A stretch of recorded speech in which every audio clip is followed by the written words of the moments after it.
Tuan-tuan ni umur sekarang berapa? 70 tahun. Kalau nak menyesal pun sekarang tak lewat lagi. Walaupun 70 tahun nak taubat, tak lewat lagi. Silakan, sebab masih hidup. Orang yang masih hidup belum terlewat untuk bertaubat, melainkan nyawanya sampai di kerongkong baru terlewat. Macam Firaun, nyawanya di kerongkong baru nak taubat, yang tu dah terlewat. Ataupun matahari bangun daripada sebelah barat baru nak taubat, yang tu baru terlewat. Selagi mana dua benda ini belum sampai pada kita, taubatlah tuan-tuan, belum dikira terlewat. Bilakah manusia terlewat untuk bertaubat? Bila berpisah ruh dengan jasad. Mati maka berpisahlah. Bila berpisah ruh dengan jasad, itulah dipanggil dah terlewat. Minta balik ke dunia pun ditolak, minta hidup balik pun mustahil. Minta supaya balik sekejap saja ke dunia, barang sejam nak taubat, mustahil, tak boleh dah. Sebab itu perbetulkan sekarang. Belum terlewat umur 80 nak bertaubat, belum terlewat umur 70 nak taubat, belum terlewat umur 24, 34 nak bertaubat. Taubatlah. Berhentikan segala benda maksiat dan tumpukan pada ibadah, dan tumpukan kepada taat kepada Allah Subhanahu wa taala. Baik. Dia akan menyesali perbuatannya. Dikala itu dia sudah terlambat untuk menyesali dirinya, kerana dia tidak memelihara syariat Allah Subhanahu wa taala. Semalam ada orang tanya, dia kata, "Ustaz, ada jiran saya ni meninggal. Rambutnya perang-perang merah-merah. Kukunya cat. Macam mana nak mandi mayat ni, Ustaz?" Kuku perempuan ini dicatnya merah kuning semua ni. Rambut pun merah kuning, mati pula dah. Macam mana, Ustaz, nak mandi mayat dah? Mandi lah, buat macam mana? Lepas tu tayamum lah. Jangan duk botak kepala hamba Allah tu pula. Rambut duk dye warna merah.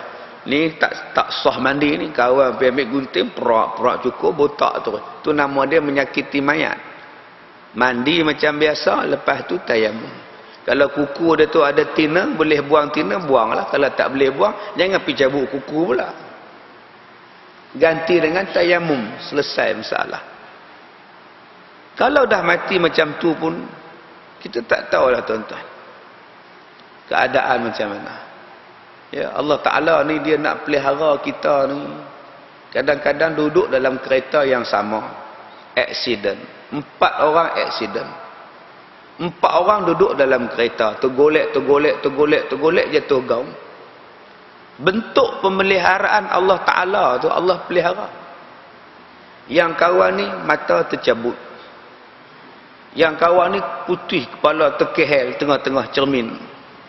Tapi ada seorang hamba Allah, Allah pelihara mayat dia. Macam orang tak aksiden. Padahal sama-sama terguling-guling dalam gaung. Yang seorang ni mata dua-dua belah tercabut, hak seorang ni putih kepala, yang dia ni elok. Tang situ kita tengok dah Allah pelihara. Rupa-rupanya baru balik daripada buat haji. Tak sampai seminggu balik pada haji, mati. Allah pelihara. Ni bentuk pemeliharaan Allah Subhanahu wa taala. Kita tak tahu tuan-tuan macam mana bentuk dia itu. Sebab tu kita sentiasa mohon kepada Allah Ta'ala, biar mati kita ni dalam keadaan husnul khatimah. Maka Allah pun tidak akan memeliharanya. Kalau dia tidak memelihara syariat ketika hidup, maka ketika mati pun Allah tidak memeliharanya daripada syariat. Maka dia akan rugi sama ada di dunia maupun di akhirat.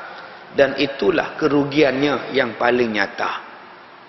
Tuan-tuan yang dirahmati Allah, bila manusia sekarang sudah hilang sifat kesopanan. Cuba tuan-tuan tengok anak-anak kita hari ini, orang muda hilang sopan. Tuan-tuan pergi ke supermarket, 3 anak muda berjalan, beriring-iringan berjalan. Tuan-tuan berjalan nak berlawan arus dengan mereka. Ada tak 3 anak muda ni bagi jalan pada kita? Anak muda ni terus jalan berjalan. Lalah kita berhenti, nyanda kat dinding, bagi depa lalu dulu. Lepas tu kita pun sambung jalan balik. Tak menjaga syariat, menghormati orang tua. Sekarang dah berlaku. Dan lebih malang lagi, orang tua juga sudah hilang sifat sopan. Sifat kesopanan orang dewasa pun hilang.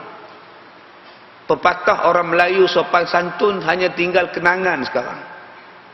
Berlemah lembut orang Melayu sekarang hanya tinggal dalam igawan sahaja. Orang Melayu yang hidup dalam keadaan berbudi bahasa, hari ini jarang-jarang jumpa. Orang Melayu, orang Islam hanya hidup dalam keadaan kasar, sombong, belagak, bongkak. Hilang dah sifat-sifat macam itu. Seolah-olah Allah dah tak pelihara kita.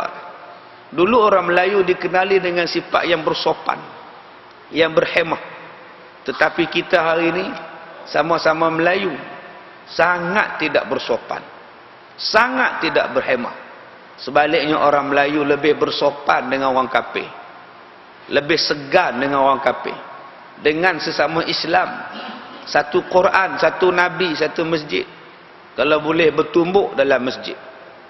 Tapi dengan orang kafir tunduk serapat-rapatnya, terlalu menghormati, kerana merasakan bahawa orang kafir lah punca kemenangan orang Islam. Sedangkan kemenangan orang Islam datang daripada Allah, bukan orang kafir. Orang kafir itu menang pasal orang Islam tolong dia. Tapi dia lupa hakikat itu.